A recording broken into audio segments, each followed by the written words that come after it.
Hi అండి. మనం front dots వేస్తాం కదా, ఫ్రంట్ డాట్స్ వేసే వైపు రెండు కూడా కరెక్ట్గా రావాలి అంటే ఏ విధంగా డాట్ అనేది కట్ చేసుకుని మనం వేసినట్లయితే అంత నీట్గా వస్తుంది. ఇప్పుడైతే చూద్దాం. చూడండి, ముందుగా అయితే 4వ హుక్స్కి అయితే మనం ఈ విధంగా మార్కింగ్ చేసుకోవాలి. 4వ హుక్స్కి మార్కింగ్ చేసుకున్నట్లయితే మనం వేసే ఎదురు డాట్కి అలాగే షేప్ బెల్ట్ స్టిచ్చింగ్కి కూడా మొత్తం సరిపోతుందండి.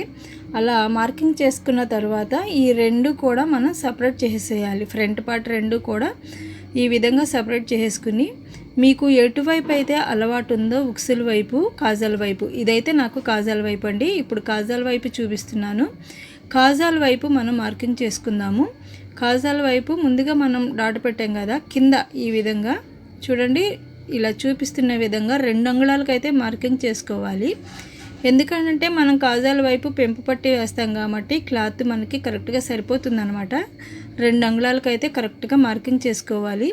ఇలా 2 అంగుళాలకు మార్కింగ్ చేసుకున్న తర్వాత ముందుగా మనం పెట్టిన ఘాట్లోనికి ఈ విధంగా క్రాస్గా మార్కింగ్ చేయాలి. అలాగే ఉక్సుల వైపు కూడా ఇప్పుడు ఏం చేయాలంటే ఇక్కడ నుంచి 2.5కి మార్కింగ్ చేయాలి. మీరు ఎటువైపు వేస్తారో ఉక్సుల వైపు అటువైపు మార్కింగ్ చేసుకోండి. నేనైతే అటువైపు వేస్తాను. చూడండి, నాకైతే లెఫ్ట్ సైడ్ ఉక్సులు వస్తాయి అన్నమాట.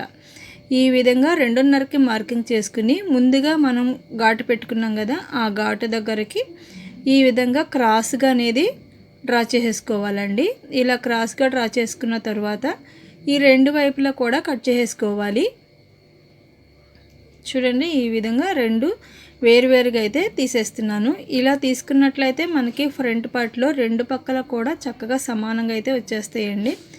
చూడండి, ఇలా వచ్చేసిన తర్వాత మనం ఇప్పుడు మనకిచ్చిన ఆది బ్లౌజు మెయిన్ డాట్ పొడవు వెడల్పులు ఎంత ఉన్నాయో తీసుకుందాము. నాకైతే ఈ డాట్ వచ్చేసేసి 3 అంగుళాలు అయితే ఉందండి. అంటే 1.5కి మార్కింగ్ చేసుకోవాలి. మనం ఇక్కడ నుంచి ఈ విధంగా 1.5కి మార్కింగ్ చేయాలి.